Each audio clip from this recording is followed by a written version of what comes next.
weirdos. Weird science is the revolution. Weird science is the revolution. The Amazing Spider-Man number 56, legacy number 950. It is. There's 3 stories in this. One worse than the other. This is not that. This feels like the idea of $8. This feels like shit thrown together. It is just thrown on the page like, hey, let's write a story. Oh, wait, I don't think they'll understand it. So the second story actually explains a bit of the first story. Then we get Paul.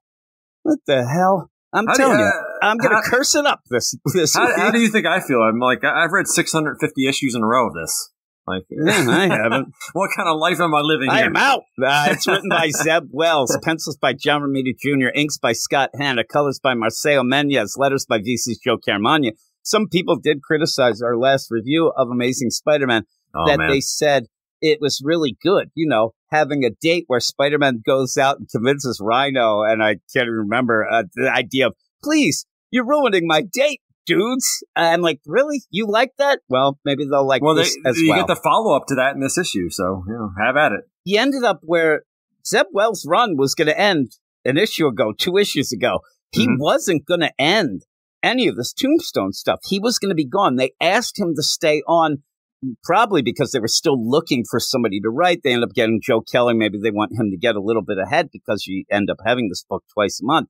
But in the meantime, he was done. So when you get to this and he gets back to the Tombstone stuff, which is one of the few things that people will say was pretty good at the beginning. Yes, it was the best part. It sucked balls when we got to that gang war. It meant nothing. The initial 5-6 issues was pretty decent, I thought. Yeah, those were good. But gang war with the whole idea of, oh, he's teaming up with Spider-Man, Tombstone, all this made no sense. And then at the end, Tombstone's like, I'm going to get you, you Spider-Man, and then goes off, and we had nothing from it. So all of a sudden in this issue, again, a $9.50, a $8 book, it's just, oh, crap, we don't have that much time. I didn't think I was going to have to do this. So let's just throw things on. So you get Randy at the beginning. Peter's talking to him, one of the worst bits of dialogue ever, where Randy's there with crutches and Peter's making jokes and then says, sorry, dude, I make jokes when I have feelings. I'm like, come on now, just stop. And then you go, and the big thing is Janice is there. Janice, who got her head caved in gang war, disappeared, and we did not know if she was alive or dead. Here she is. She's fine. There you go. She looks a little brain dead in some of these drawings. Yeah, she does. Well, that might be John Romita Jr.'s heads, the bobbleheads, though I do like the art, mostly in this first story. But so then you end up where Peter is going to antagonize Tombstone because what's happening is everybody, and Tombstone was afraid, oh my God, everybody's going to think that I teamed up with Spider-Man. We said this during Gang War. It's the stupidest idea I've ever heard because he then ended up stabbing Spider-Man in the back. That's all he has to say to people. We said it then. I'll say it now. People question Tombstone. He's like, don't you get it? I used Spider-Man. I'm smarter than you guys. And I stabbed him in the back and it's done, you know, whatever. No. Everybody's like, oh, you know, he was working with the Spider-Man. So Peter keeps showing up at these gun transfer type things and, you know, gun sales. And he ends up saying, oh, man, I work for Tombstone, and then zips off. Steals the guns and runs off. Yeah, steals the guns and zips off, which is now pissing off Tombstone. But Tombstone already said that he was going to kill Spider-Man. In the meantime, he has Peter Parker's pictures there, but it's only because Peter is the liaison between him and Spider-Man. I thought that was really ridiculous when it started happening as well. And then Peter goes to the Daily Bugle to...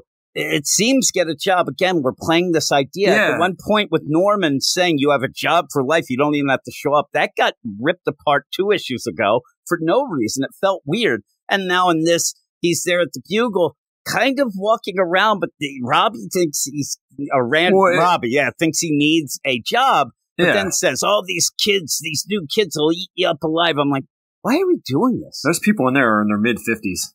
I think that, like, it's just another thing that he's doing that, like, teasing you, like, hey, people probably want Peter back at the Daily Bugle as a photographer, and he's just not doing it. Yeah, he's not doing it. But also the idea, all this is so that Randy or Robbie can say about Randy, oh, he's hanging out with Janice again. Just call him on the phone and ask So him. then Spider-Man goes to Janice and says, hey, we need to talk.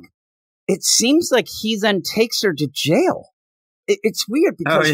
Randy then questions Peter about Spider-Man, but it seemed like, and Spidey goes, or Peter, Spider-Man took her somewhere safe. But then he's like, jail? I'm like, he hauled her off to jail. He hauled her off to jail. But yet it is the deal by the end. It's a little bit of a twist, is that she's there, I guess, as protection because she's going to end up being a witness. But it's still ridiculous. It's like all this is just nothing. It's all just thrown at you because then you get our man Kareem, who's been throughout, and White Rabbit, who go to Tombstone and say, you have to do something about this. Spider-Man's ruining everything. And what you end up having is Tombstone drive up to Peter and say, which we've seen before at least once. Yep, we've seen it at least once. This is the thing. Don't get in there. Why did you get in there, Peter? And he says, I only got in because I didn't have an umbrella. You're wearing a hat. I mean, come on. Yeah. Seriously, it's rain. So you end up where Peter gives this note to Randy, says, hey, you call a friend here. You call this friend if I get into trouble. You think that it's Spider-Man, obviously, but we'll find out it isn't. But then that's explained in the next story, which means ridiculousness. But in this, you end up having Tombstone say, yeah, I wanted to meet with Spider-Man. I'm going to kill him. But really what I'm going to do right now is kill you, Peter Parker. And luckily, the spider sense kicks in. Peter starts wrestling and fighting in a limo with Tombstone, really concerned that Tombstone's going to figure out that he's Spider-Man because he's jumping around. I'm like, you should be more concerned for your life here. Just because survive. You're about to get destroyed. And he does. I mean, at one point, he just gets slammed into the window. All these things where he doesn't even have a cut. No, I mean, this reminds me of like Ramito on Kick-Ass a little bit. Like a lot of the stuff you see on there. Just have over the top, except Peter doesn't get his head exploded with eyeballs I everywhere. thought he was going to pop Tombstone's head at one point. So he is trying to do that, and they're going. And then out of nowhere, the car crashes, and then you end up seeing that it's Luke Cage. And She-Hulk, Luke Cage there to put him under arrest. He's the mayor. You have the lawyer. It's a weird play to say, here's my lawyer. And you end up having She-Hulk say, Alonzo Lincoln, a.k.a. Tombstone, you're under arrest. I'm like, all right, well, here's my lawyer and my mayor. Yeah, and he's like, I think that he might think I'm cheating. I'm like, I don't think you should care about that. And then they knock him out. And then, of course, this is the worst, too. You end up where She-Hulk is punching him. Then you end up getting Luke Cage hit him. Spider-Man jumps in just to get a cheap shot, like a jerk, right? And then he doesn't knock him out. He just has him, and they're going to, take him downtown. And then you're just a trial. This is the thing. The cool stuff we had at the beginning that seemed to be a little played out, a little bit smart, where you did have Tombstone playing everybody and making it seem one thing, but then it's the other. And really in Gang War, it was to take down the Rose, all that stuff. And then in here, you get Peter have Randy call She-Hulk and Luke Cage, who come and save Peter, then they go to trial. There's nothing here. And then you end up having Tombstone thinks he's going to get out of everything. Oh, you don't have any witnesses or whatever, until they call Janice, who comes in, and now he's pissed. And to tie it into the beginning, at the beginning in the past deal, you ended up having Lincoln go off with Kingpin Fisk to do some big game hunting. And they talk about a lion. So at the end, he looks like a lion. I'm like, this isn't good. It's not good. It's pretty much just a lot of things thrown in. It felt like a checklist. And a lot of things, filled in to try to just get some page count in an issue that we're going to have to be oversized. So you end up where maybe because of all this and because of all the things he hasn't done, maybe you could have had this story just be an oversized story in this whole deal. That. Yeah. Play that out. And even if you did that, you could show the background of Peter talking to She-Hulk that we get in the next story. It just doesn't play out. Once you get done this, and then you're told the next story, oh, by the way, this story that we're going to read now will explain the little stuff and the things you already read. Well, it doesn't matter anymore. It really doesn't matter. Are we going to get a trial next issue? Like some kind of courtroom? I think that this is all we're going to get. Because I was going to say, like, there's two things I hate.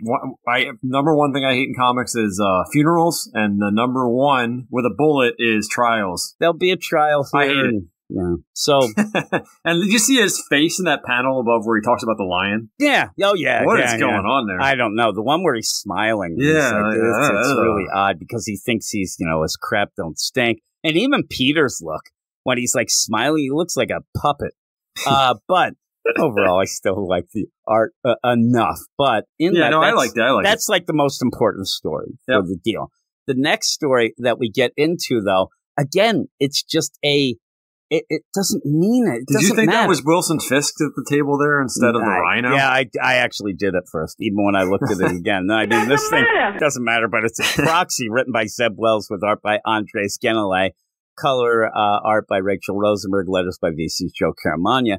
Again, this is just to show you how Peter ended up getting the number of She-Hulk and why he ends up calling. And really, by the end, it's just a last-second tag-in of, oh, and by the way, here's my number in case you need me, because what it is Spider-Man goes and they're fighting, they're taking down some guys, and you end up have Spider-Man say, hey, by the way, She-Hulk, I have a case that I'm working. It's like he thinks he's a prosecutor. He says, I have a case working against Tombstone, and I want some advice. I need some. She's like, well, I can't work with vigilantes, so you have to have a proxy. Come and have them talk. But then when Peter does go to talk to her, she's like, well, I still can't help you. I'm going to give you somebody else to go. But in the meantime, here's my number. And he's like, oh, you gave me your number too. And she says, yeah, I gave you my number. If Tombstone finds out you're involved, your life is in danger. You'll need to call me. Well, we already saw what happens. It's like, really, like, and then it says to be continued in the story you already read. It's such a bad concept. Yeah, you don't need it. And also, like, he's tying together, like, Ned Leeds stuff, and I don't even remember what that was about. Yeah, and Ned's pissed off, and I love that. Pretty much what happens in this trial with Ned Leeds, that you end up having She-Hulk involved with. It's like, hey, here's my client, Ned Leeds. By the way, his wife found the Winkler device, and we kind of checked it out, and it seemed like something. And by the way, they have a baby. So he should be let free. Let free. I'm like, this is hardly a trial like Zeb Wells. He's bad at a lot of things. He ain't no lawyer. Like, maybe he should have called Charles Schul up and maybe got some info, because this isn't good. Or John Grisham or yeah, or somebody. Or maybe watched a movie or something, because it's like, oh, the big play was Betty Leeds put her life on the line to procure this evidence, and we asked that your court honor her bravery by setting her husband free. Oh, she was brave, was she? Free. I'm like, no.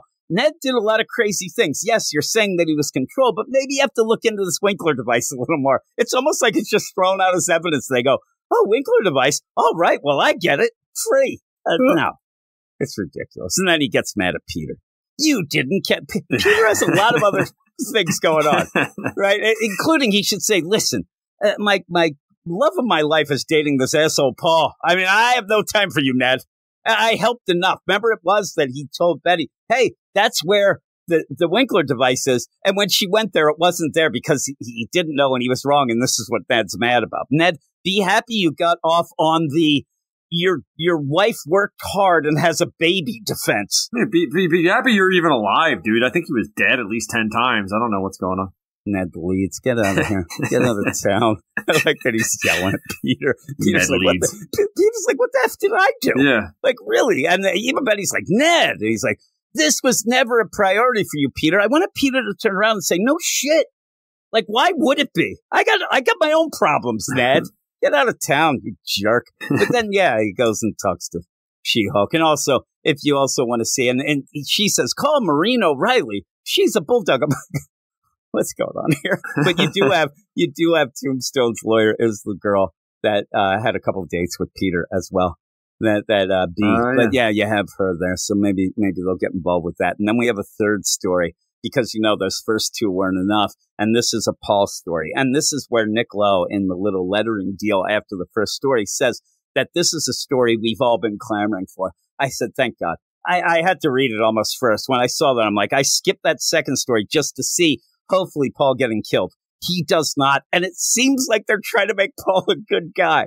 He easily could have been killed off here in many different ways. Seriously. In the end, it looks like a car is about to hit him. Hopefully it happens. But this goes back to showing what happened before all the nonsense, back in the day when his dad, Rabin, ended up going nuts, and which caused all the problems that happened in, this run. And this is continuation from stuff Zeb Wells did before with Rabin about, 20 years ago. So you end up having this.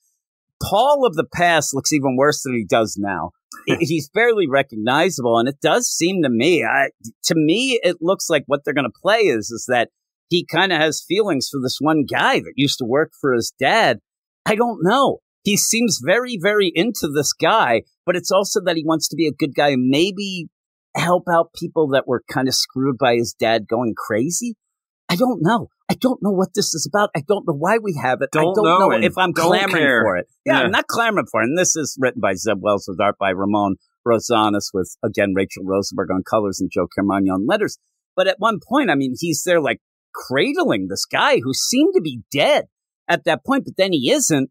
And then Paul just shows up to give him money and say, hey, I'm going to get you money for this surgery.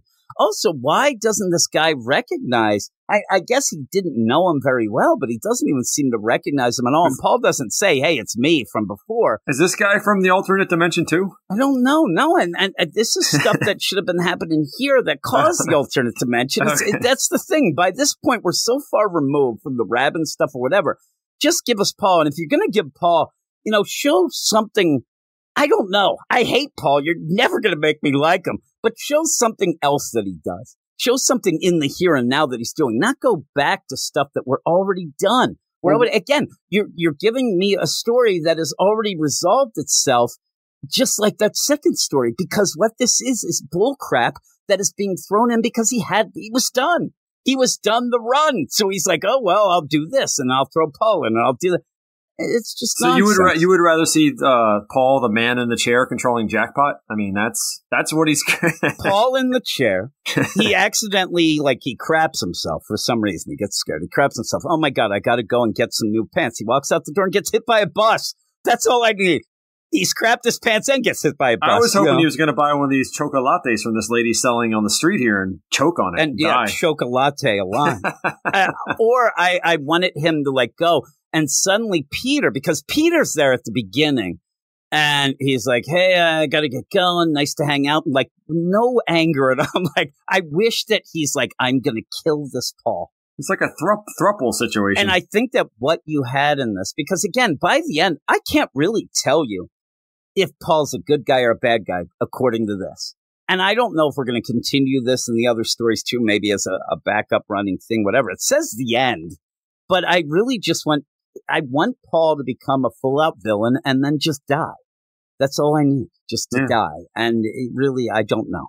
I don't know. Seems to like that guy, though. I mean, it'd be cool if he went off with this guy and just, that's it, He's like, I got a surgery and also let's go, big boy. And they head off to Acapulco. I don't care wherever they go. And their plane crashes. That's what happened. He should be like Poochie. He should crash on his way to his home planet. And then somebody will like him. Yeah, I'm willing to sacrifice this guy if it involves him dying in a plane crash. That's fine. Yeah, I don't care about it. I just met this guy.